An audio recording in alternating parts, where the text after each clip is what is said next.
Alors aujourd'hui, on va voir comment l'adaptation d'un système, donc IBM qui n'a pas de pile, l'adaptation à Linux, toujours sur IBM, et Linux fournissant une pile, et comment que les save areas sont imbriqués dans la pile. C'est très intéressant, j'ai mis beaucoup de temps pour comprendre, alors c'est pour ça que je fais une vidéo explicative, parce que c'est pas gagné. Si on prend la vieille doc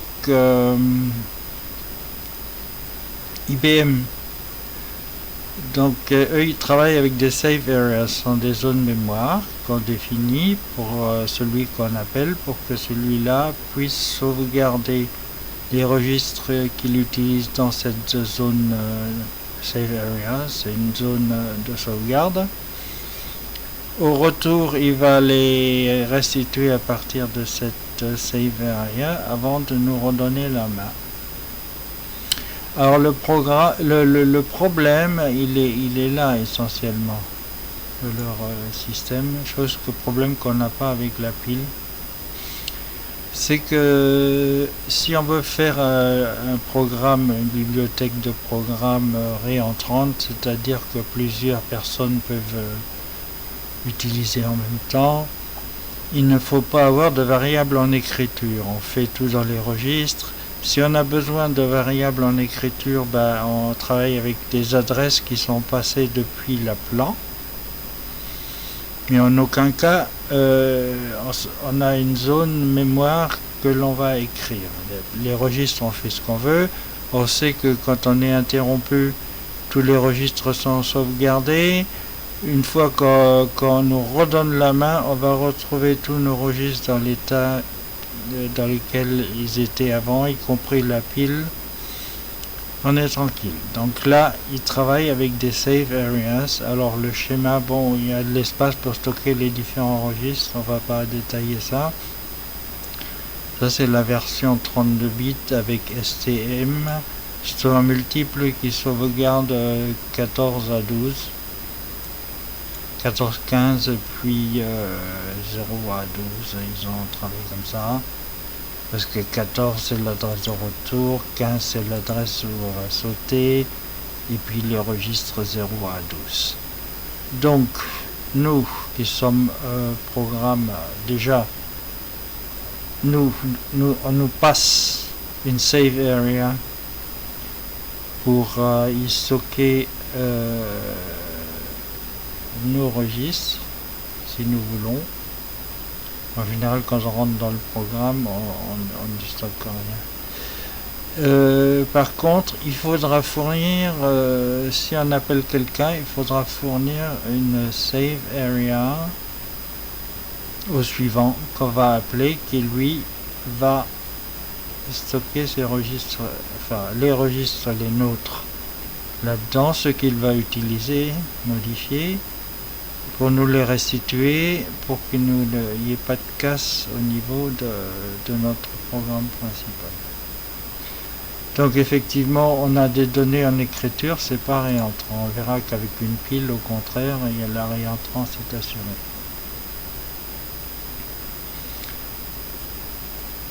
Voilà, donc avec des chaînages, c'est une liste chaînée, doublement chaînée. Voilà. Alors après, avec les registres de 64 bits, ça c'est la nouvelle présentation. Il faut prévoir 144 octets. On va voir que nous, il faudra en prévoir un peu plus, parce que sur les machines Z, avec Linux 64 bits, on nous impose plutôt un espace mémoire de 160 octets, ce qui correspond à 20 registres de 64 bits. Donc, pour comprendre ça, j'essaie de voir ce que fait un compilateur, et puis j'ai trouvé quelqu'un qui a mis quelques programmes d'exemple qui vont nous permettre de comprendre tout ça. Alors si je fais un programme très simple qui fait pas grand chose, Donc là je suis sur Linux Z13, hein. S390X, ça veut dire architecture IBM système 390 étendue à 64 bits. Donc j'ai fait tout à l'heure un tout petit programme qu'on va modifier par la suite.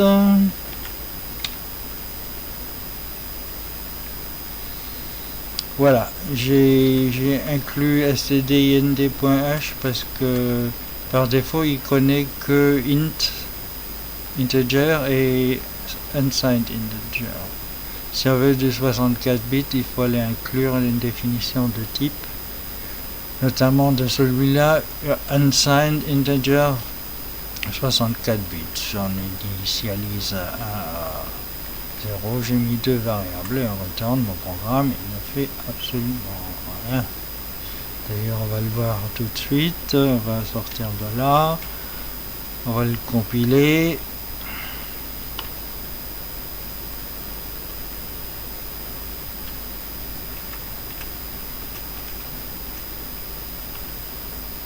C'est vrai. Bon. Maintenant, on va voir ce que le compilateur fait. Donc, on va générer le code assembleur. Oups.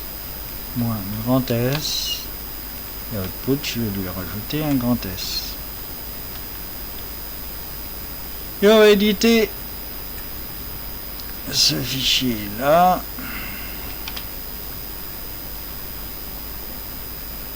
Wow. Bon.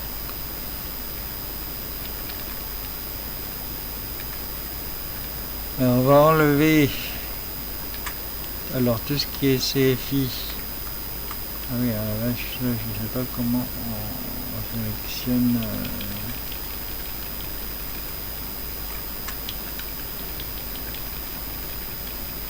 CFI en fait c'est simplement le backtrace, c'est quand ça plante pour qu'on ait la trace de partout où ça a été appelé. C'est le traçage arrière du programme.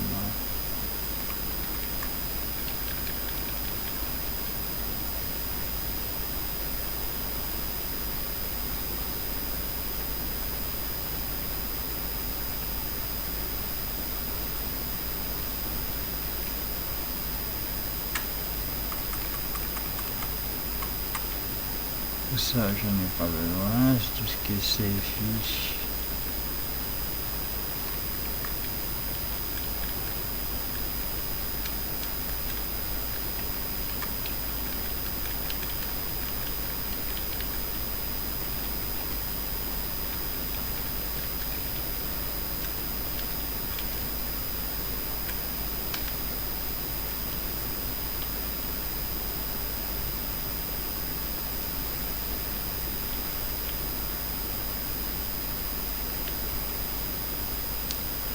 Voilà, on va le compiler pour voir si j'ai pas fait de casse.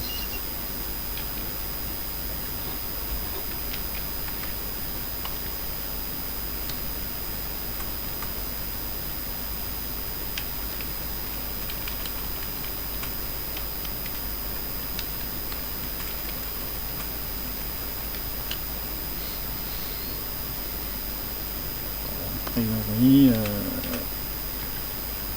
c'est conforme. On va voir un peu plus en détail qu'est-ce qui reste. On va peut-être pouvoir encore, bon là je sais pas pourquoi il fait ça, il aligne pas bien. Mais bon ça c'est pas grave, on aurait pu mettre un espace. Ah, je sais pas ce qui se passe. Texte, il doit être sur une autre ligne. Là ça passe aussi, normalement c'est global. Global main, load general register.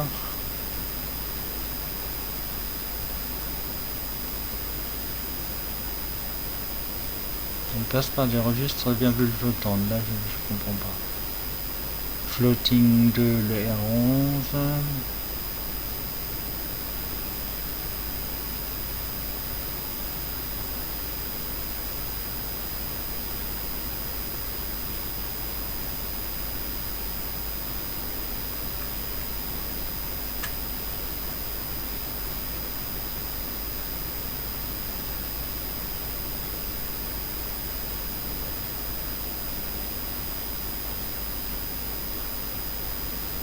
Alors, je suis surpris parce que je m'attendais pas à ce qu'il se passe ça. Mais c'est pas grave. Pour l'instant, il prend des registres float. Oui, je comprends pourquoi. C'est parce qu'ils ne sont pas utilisés à la base. Donc, il sauvegarde R11 et R15. R11, je sais pas pourquoi. Ça n'a aucune valeur. R15, c'est l'adresse de notre... C'est le pointeur de pile. À notre tour, nous devons allouer sur la pile 160 octets.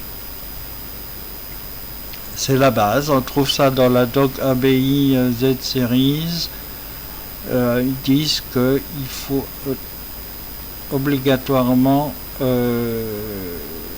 redescendre de 160 pour laisser 160 octets de libre. Même si on appelle personne, si on appelle quelqu'un, bon, l'appelé va sauvegarder nos registres dans la zone qu'on lui laisse là.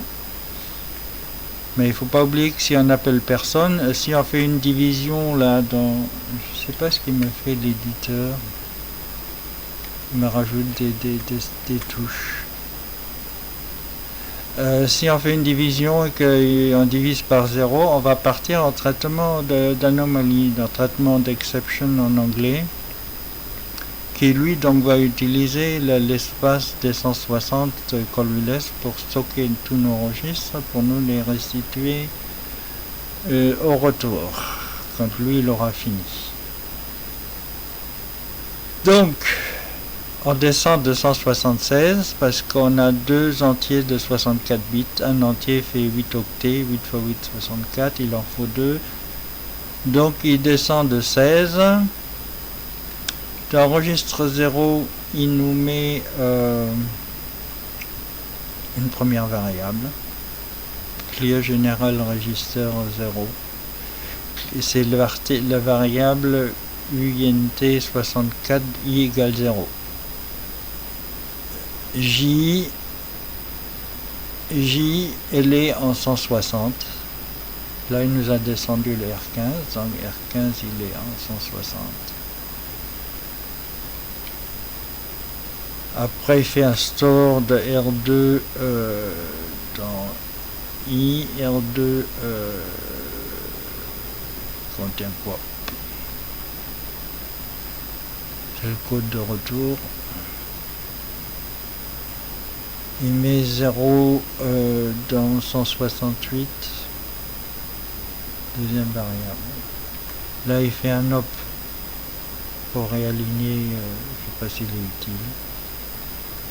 Et là, on part sur le retour, c'est-à-dire que de R15, on va remettre ce qu'on a sauvegardé dans le registre floating.0, dans le R11, je ne sais pas ce que R11, on ne le retrouve pas dans les programmes qui sont faits par d'autres. Et on branche sur le code de retour. Et lui, normalement, on aurait dû le ressortir de la pile. C'est là que je comprends pas. Ah oui, non, comme on n'a pas fait de branchement, il n'a pas sauvegardé le R14, c'est celui qu'on nous a fourni. Et on revient. Alors tout ça c'est bien mystérieux, mais comment faire pour comprendre comment ça marche exactement? Alors je vais essayer de faire un document papier pour le joindre, mais avant d'aller plus loin, tiens, on va faire un autre bout de programme plus simple.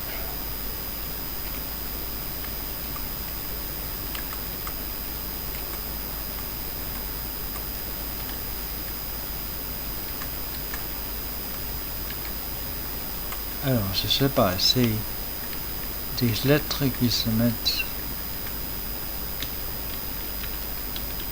On va retourner. Alors là, c'est tout à fait involontaire. Et on tourne en rien.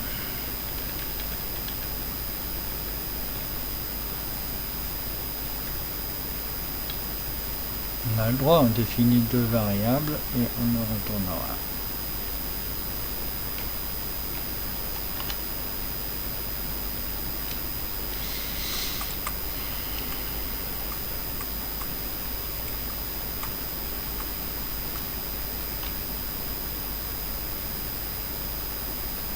Un programme, on pourrait l'appeler fainéant ou rien, il fait rien.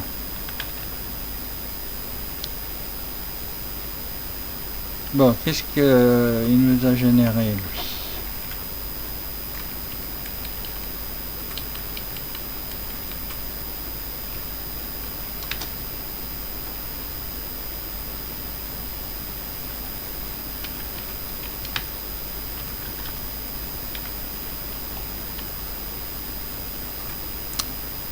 Alors on retombe sur ce truc-là. Alors, je sais pas comment on sélectionne dans Nano, comment on sélectionne une zone, une ligne entière.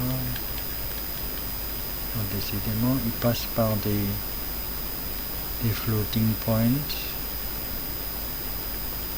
Il ne veut pas utiliser la pile.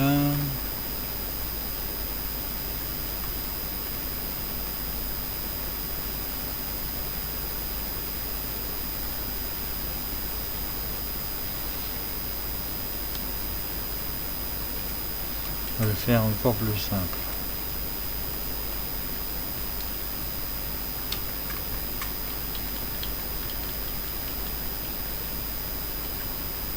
Alors, de temps en temps, il va me... Là, on va faire plus simple, un programme plus simple.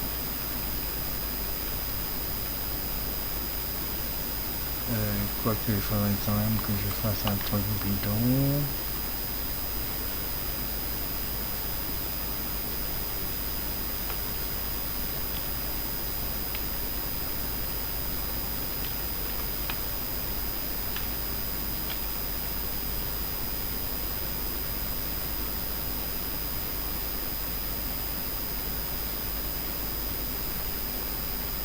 Bon, ça c'est surface.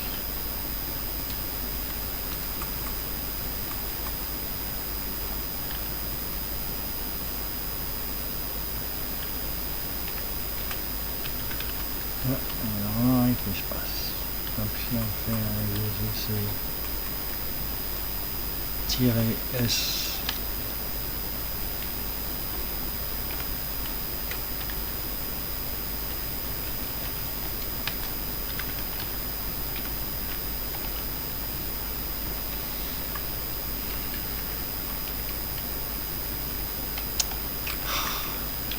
c'est le clavier qui... Je sais pas pourquoi il n'utilise plus la pile.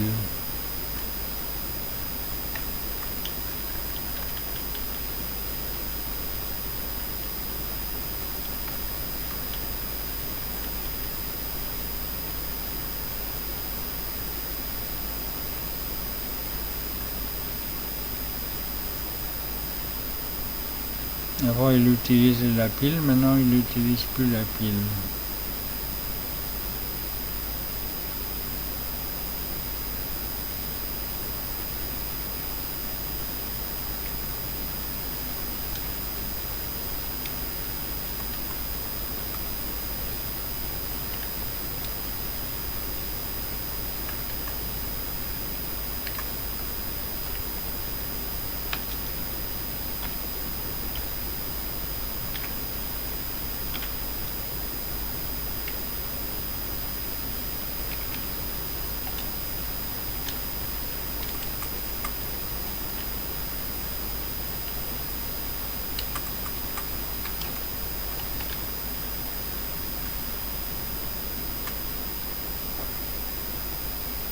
Et là, il réutilise la pile.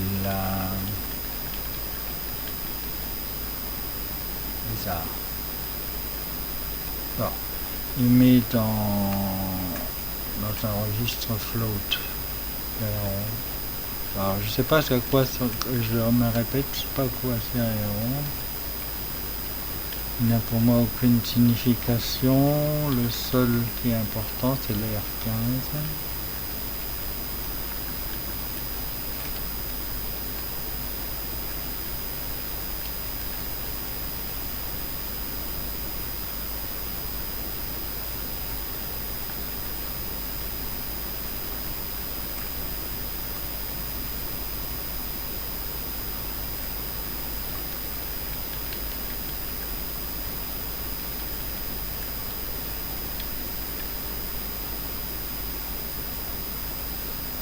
Alors là, bon,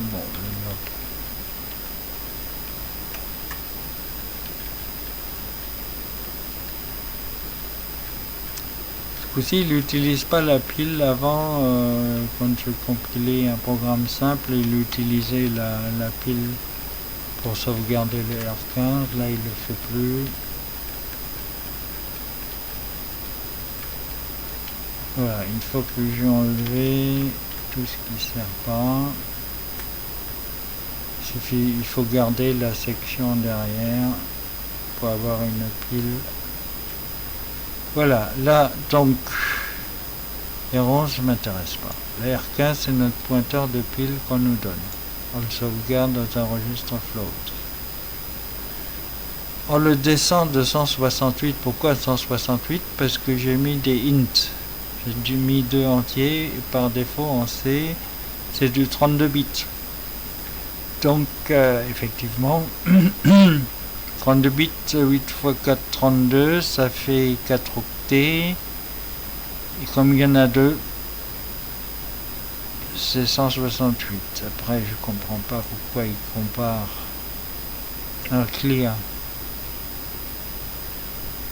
Attends, je vais regarder ce que c'est que CG, parce que là, je suis un peu perdu. Je suis en train de travailler sur les instructions pour mettre ça au propre, parce que c'est un peu compliqué tout ça.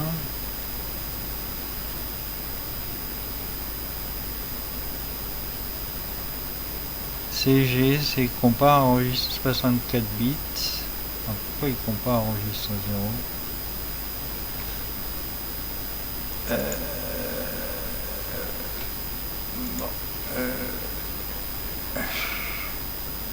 Avec la première variable qui est i, si je reprends mon programme,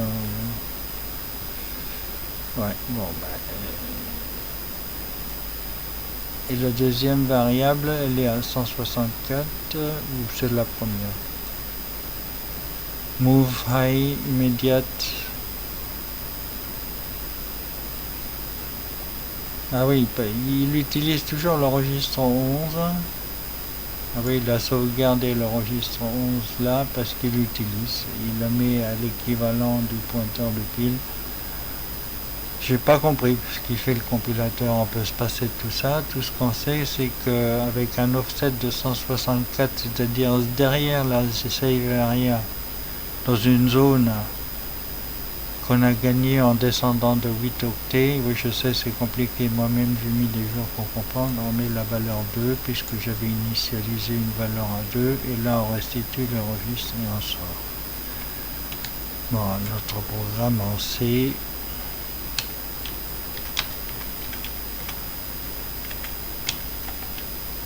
Voilà, on a défini I. Je sais pas pourquoi il a mis 2 variables dans notre truc.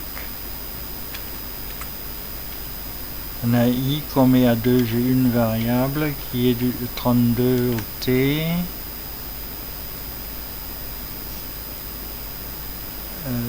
32 octets.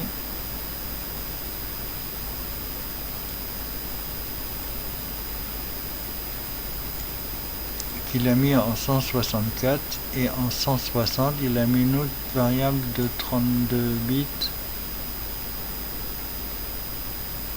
Je ne sais pas. Pour ça, il vaut mieux continuer avec un programme que quelqu'un a fait. Avant d'aller voir les explications. Alors, si on regarde, j'ai trouvé un programme intéressant. Il a fait plusieurs programmes que j'ai essayé de mettre en œuvre. Le programme cal, par exemple.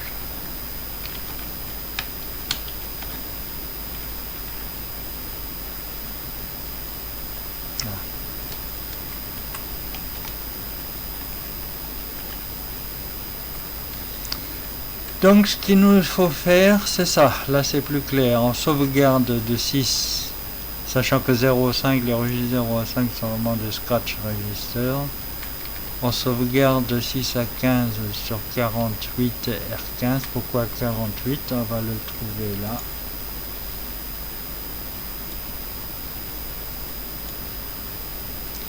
Voici notre zone. Ah oui, donc F0 et F2 sont vraiment des scratch register aussi floating point. Il y a 4 registres floating point, F0, F2, F4, F6. Pourquoi c'est F0, il n'y a pas F1? Parce que c'est des registres combinés qui font 128 bits, je suppose. Donc là, il nous sauvegarde, il remplit, en fait, je sais pas ce que je voulais faire. Je voulais juste surligner. Il remplit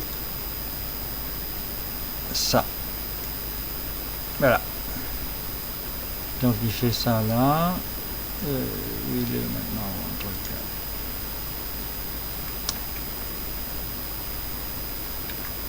Et il descend le pointeur de pile à 160, c'est le minimum légal, il faut que ce soit 160 plus un décalage. Et au retour, il faut faire le contraire, restituer, retrouver le R15, remettre la pile là où on nous l'a laissé en entrant. Et restaurer les registres généraux 6 à 15. Donc lui il a fait une macro return. Alors je sais pas pourquoi le clavier me met des... Ça ce sont des instructions. Branch registre 14. Ça c'est branch and save long registre 14. Et puis le label où on va sauter. Il a fait une macro print long. Ça en avoir marre de ce clavier qui me met des biais. Voilà, là il fait un print, une chaîne de caractères. Là il lit le clavier. Et lorsqu'il fait un rechar, il décale de 168.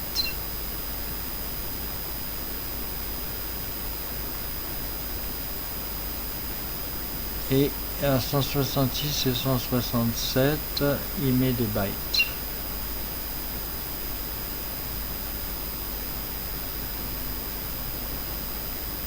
Il nous met des bytes.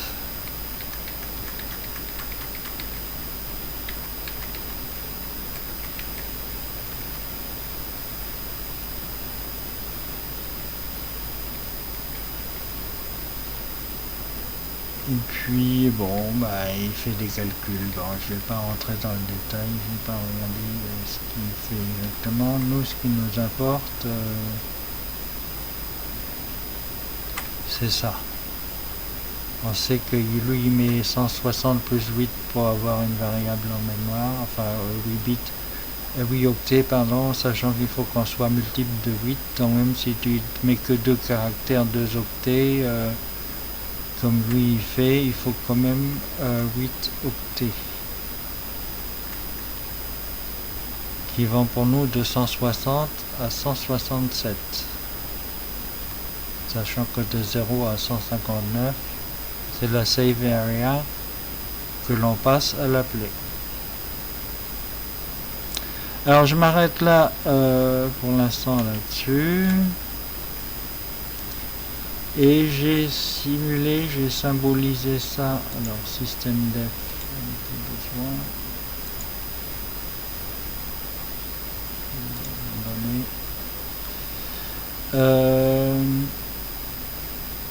j'ai symbolisé ça avec mon simulateur 68 000, alors on y va. On va exécuter pas à pas et essayer de retrouver. Donc on a vu qu'une pile, elle décroît toujours lorsqu'on l'utilise, elle remonte quand on récupère ce qu'on a mis dessus. Alors que la save area, c'est plutôt des adresses croissantes. On commence à 1000 par exemple, et ça va 1000, 1004, 1008, etc. en adresse croissante.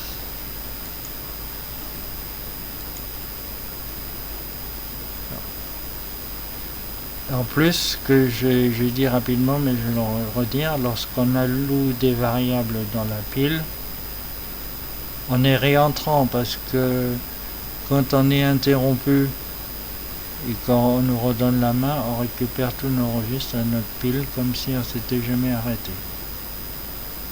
Donc plusieurs personnes peuvent exécuter le même code. Bon, ça, je n'ai pas besoin. Nous, ce qui nous intéresse aujourd'hui, c'est le programme qu'on fait et la stack, la pile. Alors, donc première chose que je fais, mais pas obligatoire, je bascule en mode utilisateur. Je sors du mode superviseur.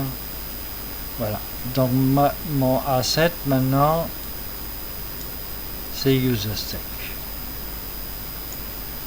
La user stack, elle commence là, elle va décroître. Et on va décroître, on va voir ce qui se passe. Donc là d'abord je remplis des registres pour avoir un motif visible dans la liste, sinon on ne sait pas ce qu'on y met. Donc F7, F7, F7, F7, F7. Parce que là, aucun intérêt, j'initialise des registres à des valeurs qui vont être visibles facilement. À 0, à 1, je vais mettre 10, 10.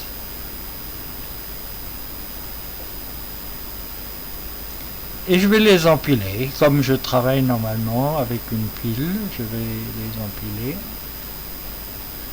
Donc on va les retrouver, notre pile était à FF00. Bon là on voit qu'il les empile à l'envers, hein, c'est-à-dire il empile en premier à 0, enfin à 1, ensuite il empile à 0, il empile des 7 jusqu'à des 0, peu importe, on s'en fout, du moment que lorsqu'on va faire l'opération inverse, il nous les rende. Donc dans l'opération inverse, il va dépiler de 1 à, enfin de D0, puisque là on va vers le haut sur l'écran, mais on va vers le bas dans les adresses, et j'arrive pas à retourner ça, je suis désolé. Ce serait plus clair s'il y avait ça en haut et ça en bas. Donc on est descendu à FFD8, et on va faire un link. Un link, c'est simplement redescendre notre pointeur de pile, c'est-à-dire réserver l'espace dans la pile pour faire mettre notre save area, ce qu'on fait avec Linux sur série Z. Donc là je vais faire un link. Alors A6 va contenir la sauvegarde de la pile avant. Donc là notre pile elle est à FFD8. Notre A6, ah oui, donc notre A6 il est à 4 plus bas parce qu'on empile d'abord le stack pointer, c'est-à-dire 4 octets, et on redescend de 168, ce qui fait que là notre stack pointer il est arrivé à FF2C, c'est-à-dire 172 de moins. Notre stack pointer il est maintenant FF2C, FF, ah bah, il s'est mis dessus tout seul. Toujours sur user stack pointer. Il s'est mis dessus. Qu'est-ce que je vais faire? Je vais mettre des valeurs. On voit ce qui se passe. Je ne change pas mon stack pointer. Je vais empiler. Donc là, je vais travailler comme on a vu tout à l'heure avec des offsets. Je vais mettre mon premier registre là où il est, le deuxième, et je saute à la fin parce que bon, le dernier à 156, 157, 158, 159, on est juste avant les 160. Donc là, mon A1 qui contient 10, 10, 10, 10, il doit être plus loin.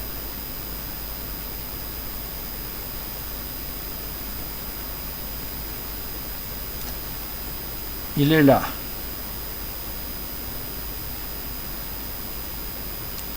Là, il nous reste les 8 octets pour l'instant ne sont pas utilisés, et ça correspond aux 8 octets qu'on va utiliser entre la save area de l'appelé que j'ai rempli là, enfin en partie, des 3 premiers et le dernier. Et ça, logiquement, ça devait être le contenu du pointeur de pile généré par Link quand il a sauvegardé le A7, le user set pointer. Bon, là, c'est à 0, pas grave, hein. C'est qu'un simulateur, mais on serait sur un vrai 68 000. Il y aurait là l'adresse du set pointer. Donc il nous reste maintenant cette zone. Alors là, comme c'est du 32 bits, on travaille 4 octets par 4 octets. J'ai mis 0, 1, 2, 3, 4, 5, 6, 7 dans notre première partie là. Et là il a sauté, alors on va revenir. 0, 1, 2, 3, 4, 5, 6, 7. Et le deuxième, 9, 8, 7, 6, 5, 4, 3, 2.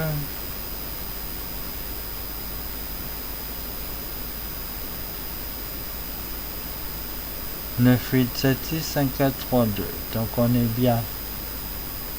Ça, ce qui est rempli avec des jusque là, jusqu'au 10, 10, c'est la save area.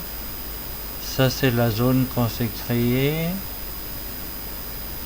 Et ça, c'est la save area qu'on nous a donné en entrée de programme, dans laquelle on sauvegarde ces registres.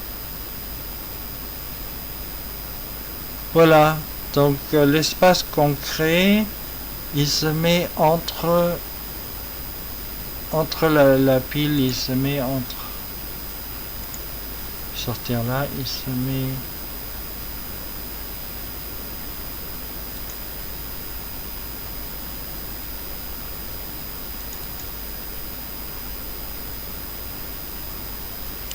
se met juste avant ça. Il se met juste avant ça et à la fin des 160. Donc entre les 160 que l'on définit ici, voilà, 160 que l'on définit ici, on le définit en redescendant. Ça c'est le nouveau pointeur de pile, il a été descendu, c'est l'adresse initiale décrémentée de 168, c'est-à-dire 160 réglementaires pour l'appeler s'il y en a un, et 8 octets qui vont servir à nous stocker ce qu'on veut. Exactement ce que fait le programme du collègue là. J'ai perdu maintenant. On va le prendre. Cal par exemple.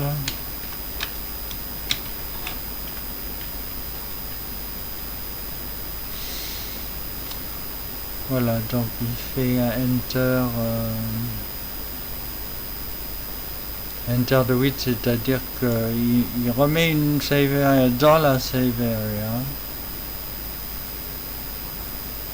et il rajoute 8 qui vont donc de 160 à 167. Et les compilateurs font ça aussi, ils mettent tout dans la pile en rajoutant un débordement de pile, un test de débordement de pile si on met des chaînes de caractères. J'ai vu ça l'autre jour. Si je fais un programme comme ça,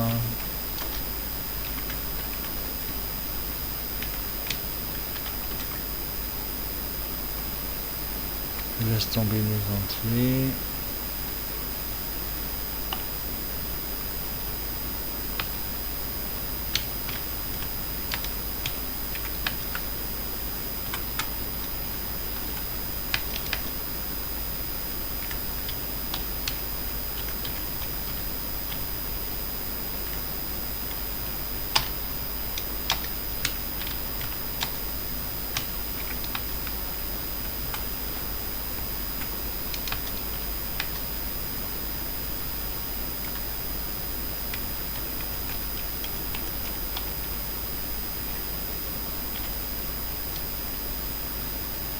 Donc là j'ai mis à chaque fois 10 caractères. Bon, il faut rajouter un nul qui se met automatiquement.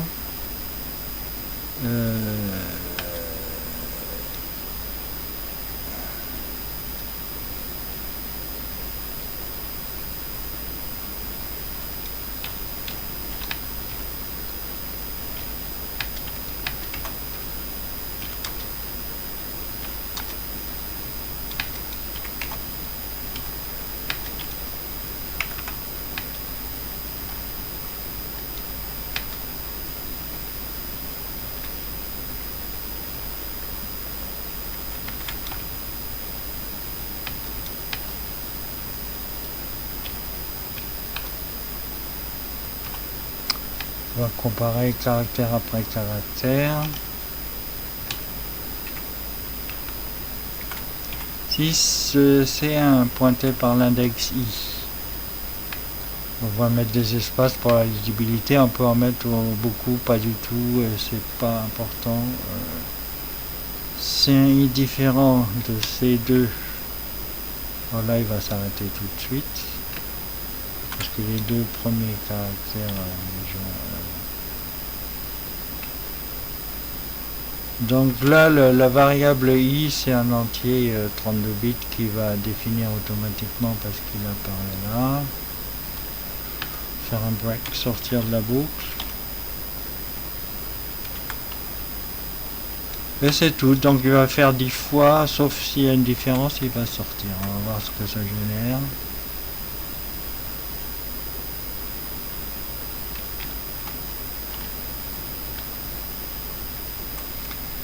Alors, GCC, sortie assembleur de test.c vers test.s, output.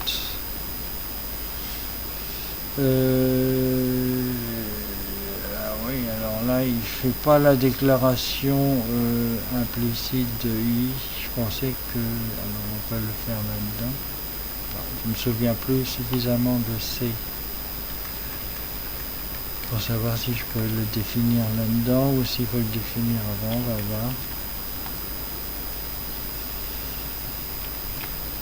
va voir. Les années ont passé. Non, là il accepte qu'on le déclare juste au moment où on l'utilise. Donc on va regarder notre test.s.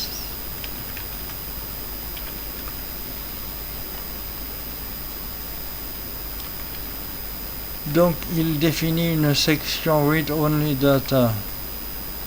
Il y a plusieurs programmes sections. On a le code exécutable, on a des données initialisées en lecteur-écriture, c'est point data.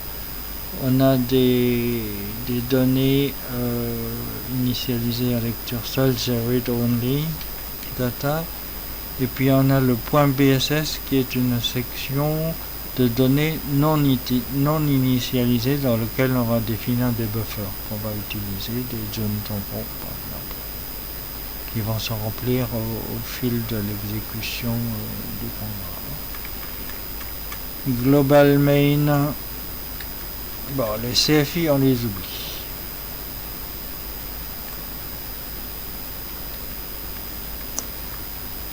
Donc lui il stocke que les registres, donc il doit sauvegarder les R15 obligatoire, il les sauvegarde tous jusqu'au R11. Voilà, donc R11 c'est 88, je vais revenir là-dessus. R11 c'est 88. Donc il va remplir R11, R12, R13, R14 et R15 jusqu'à 127.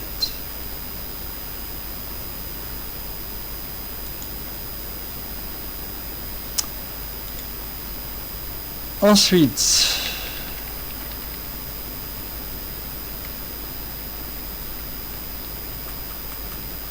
qui nous intéresse, donc les CFI, c'est pour le traceback, on ne regarde pas, je ne vais pas l'effacer. Il descend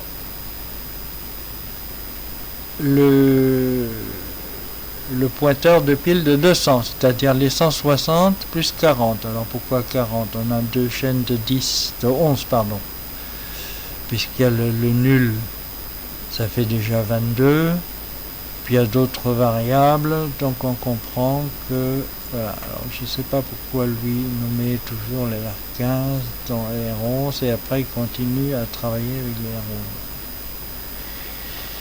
R11. Là, c'est une instruction extract access. Il va, en fait, c'est une instruction pour récupérer des informations sur le paramétrage de Linux, notamment de la zone mémoire à laquelle on lui donne accès, parce que comme il met des chars qu'il ne contrôle pas trop dans une pile, il va contrôler après qu'il n'y ait pas un débordement de pile, c'est-à-dire qu'à un moment donné, il va tester s'il a un problème, il va faire comparer deux valeurs,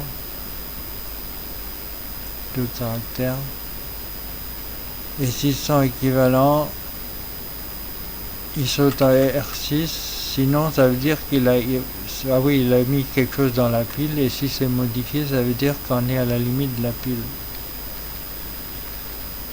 Donc il va déclencher, là c'est le clavier qui me rajoute des trucs, il va me déclencher une procédure qui dit qu'on a écrasé quelque chose dans la pile, qu'on a été trop loin. Ok, mais ça c'est le compilateur, on n'est pas obligé de l'utiliser. Donc pardon, je reviens sur ce que fait le compilo.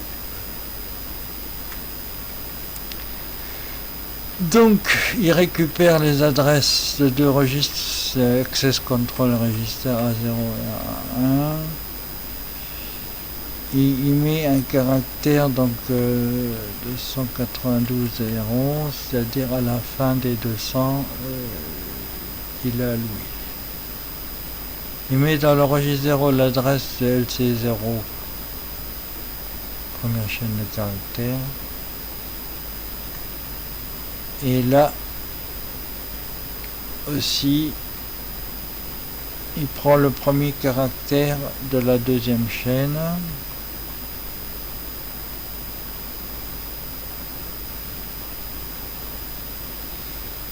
Il met un 0 dans 164. Pourquoi 164?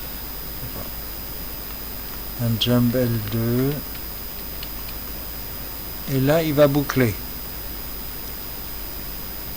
Là, il fait load d'enregistre 1, donc c'est une adresse. Load, c'est du 32 bits.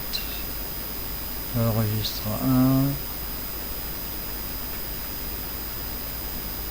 1. Et on va le comparer avec la valeur 9 et c'est JLE.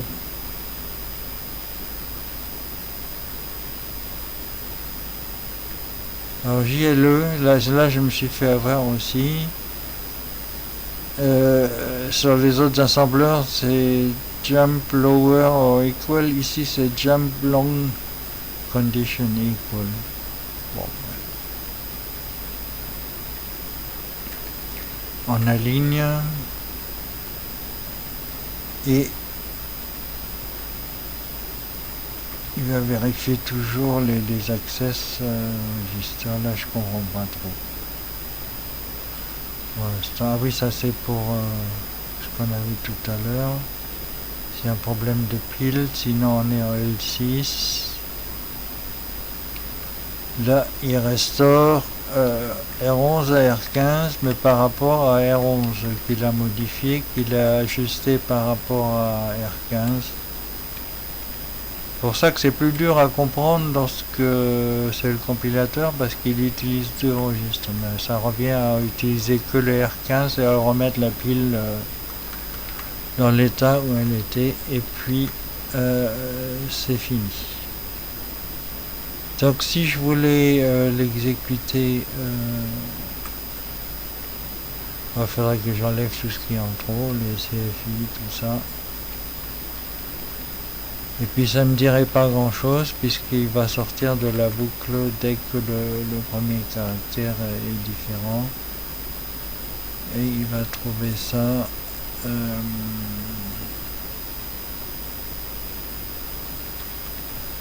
voilà, s'il y a égalité compare register, donc c'est 32 bits, registre 1 et registre 2. Si c'est égalité, on va aller voir plus loin.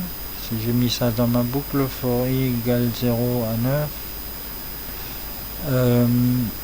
Sinon, on sait que dès le premier caractère, on va aller dans L7, JNE L7, et puis on sort. Puisque c'est ça que j'ai mis dans mon programme.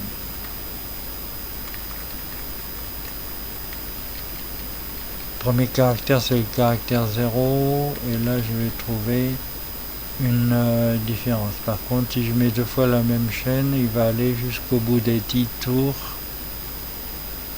et il fera jamais le break puisque on sera arrêté avant.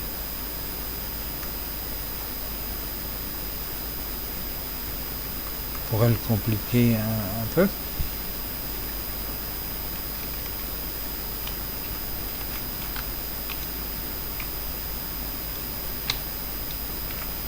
Au lieu de mettre 10, ça va prendre la longueur de C1. C'est la même chose, mais bon. On va voir comment il va s'en sortir. Très bien, je suppose.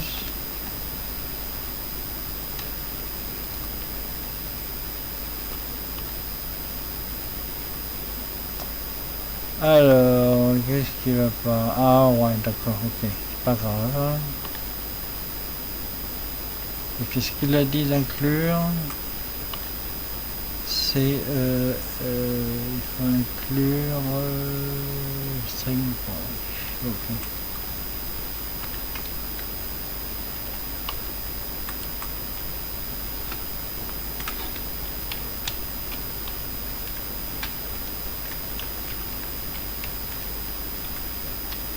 Oui, parce que là c'est une routine qui travaille sur la chaîne de caractères, donc il faut rentrer le header, toutes les prédéfinitions des routines de la glibc qui vont traiter les chaînes de caractères.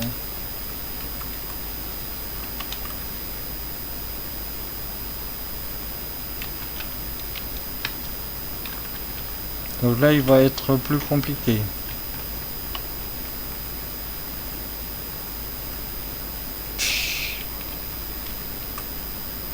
Ah si. Ah oui, alors soit dit en passant, string ou ASCII Z c'est la même chose. Ça c'est totalement équivalent. Et là il reconnaît.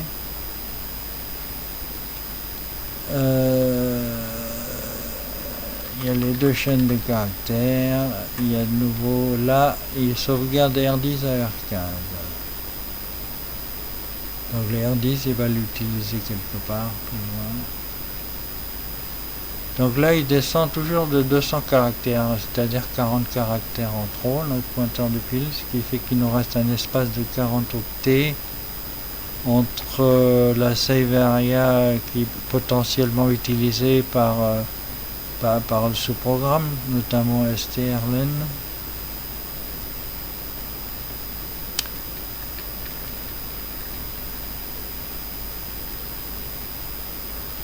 Là, il va retourner voir les accès, c'est l'accès à la zone mémoire commune.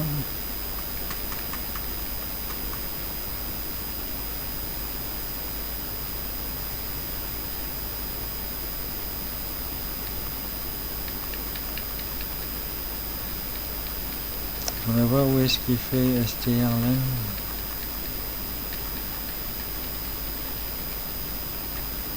Ah bah, il fait pas un branch sur strlen.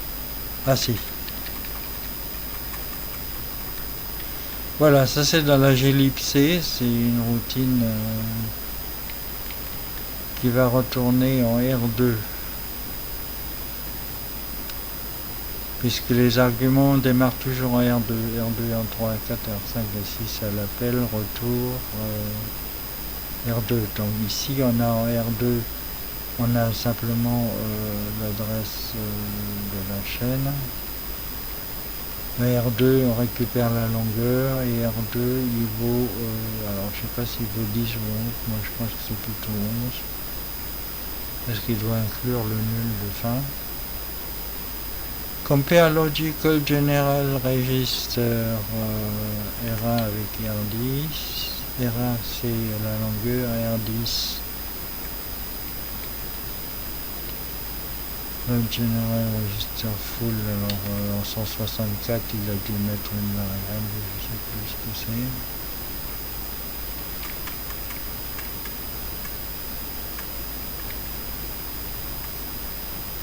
Voilà, donc là on a le même programme, et ça c'est la fin, voilà, ça on finit. No, c'est le même programme, simplement je lui ai rajouté un petit peu d'intelligence. Au lieu de dire ça fait 10 ABCDEFGHIJ, j'ai mis strlen. Effectivement, pour comprendre toutes mes explications depuis presque le début, il faut connaître C. Et ça, il y a énormément de docs. C'est un langage qui a au moins 60, peut-être 70 ans. Non, on va dire fin des années 70. Ouais, au moins 45 ans.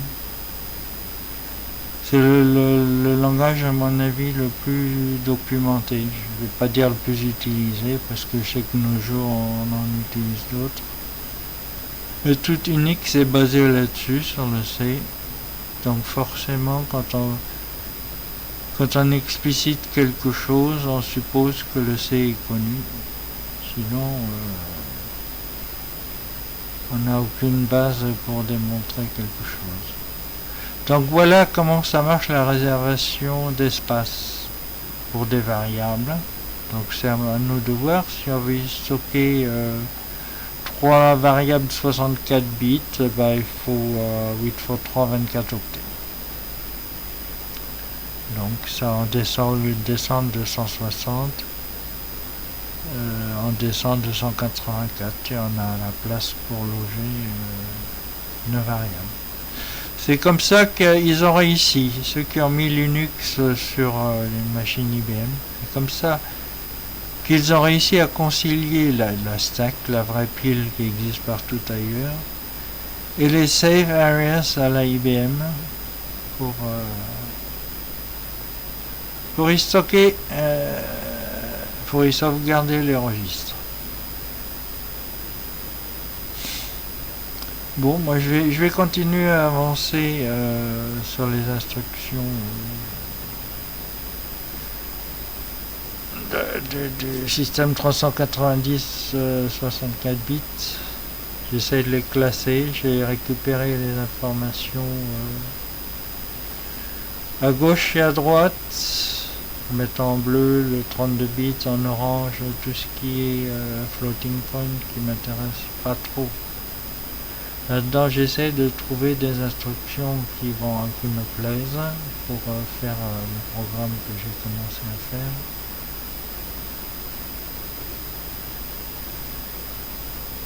Les instructions, et il y en a, je sais pas, j'ai 20 pages. Alors il faut que je sois au clair, moi, avec les jump et les codes conditions. Parce que ce qu'on avait au départ et à l'époque, il y a plus de 40 ans, quand j'ai fait un programme pour Airbus Industrie à Toulouse, on travaillait avec la doc du 360, donc on utilisait toujours registre S pour la save area. Et pour appeler un sous-programme, voilà, branch and link. Tout le monde met 14 là et 15 là. On n'est pas obligé, mais à la longue, depuis 60 ans ou plus, ils auraient pu même faire une instruction où Ça tout seul aurait suffi, on aurait gagné. Donc on mettait l'eau d'adresse est là dans R15 de l'étiquette de ce programme. Le BALR lui met automatiquement R14 à jour avec l'instruction qui suit et boum, on est parti. Nos jours, on a plutôt tendance à utiliser ça, ces deux-là, ou plutôt celui-là. C'est-à-dire que là c'est pareil, on utilise R14, donc ils auraient même pu ne pas mettre de spécification d'enregistre.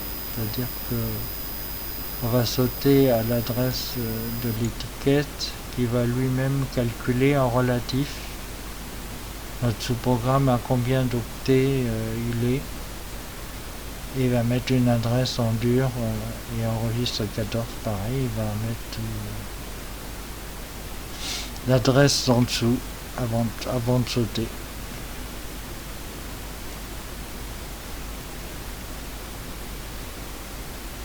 Et on n'a pas de pile. Mais bon, ça marche. Si tu leur parles, ils vont dire que tout le monde se bat pour avoir leur machine depuis 60 ans en plus. Il y a eu tellement dans les systèmes 390, il y a eu tellement de compatibles. Quand j'étais à l'aérospatiale, je voyais des grosses machines alignées un peu partout. Il y avait du Fuji, je me souviens, des Japonais qui faisaient un compatible 3090. Donc voilà. Et puis là, je trouve qu'ils ont bien évolué parce qu'ils nous mettent bien le 64 bits. Alors il faut lire un peu la doc parce que eux ils parlent de logical, ils parlent pas unsigned. Moi j'ai déjà changé la doc. Par exemple si on prend les instructions, on va retrouver du logical un peu partout. Donc là on est déjà parti sur les instructions. Voilà, du logical. Donc il faut aller se taper cette doc là pour comprendre que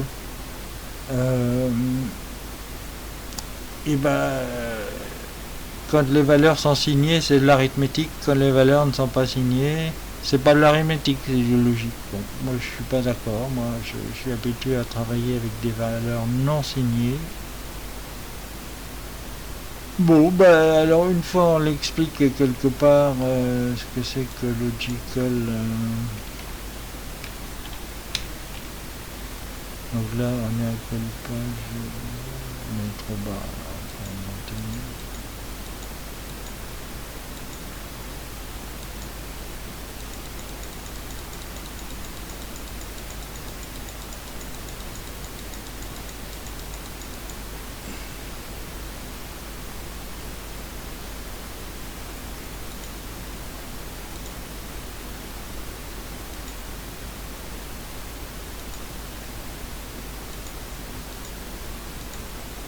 Voilà, on est dans le float.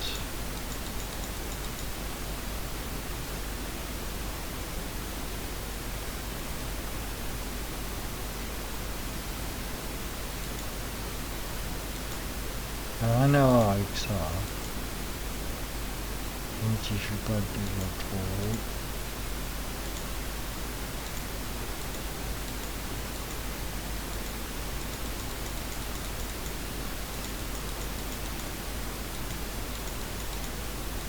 Là c'est bien logique dans le sens de... Ah non, là c'est unsigned, add logical immédiate.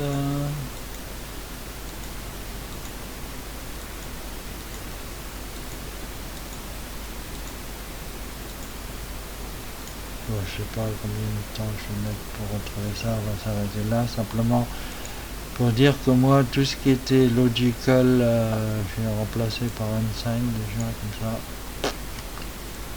Je sais que c'est du non signé. Ça correspond un peu plus à ce que je suis habitué à voir.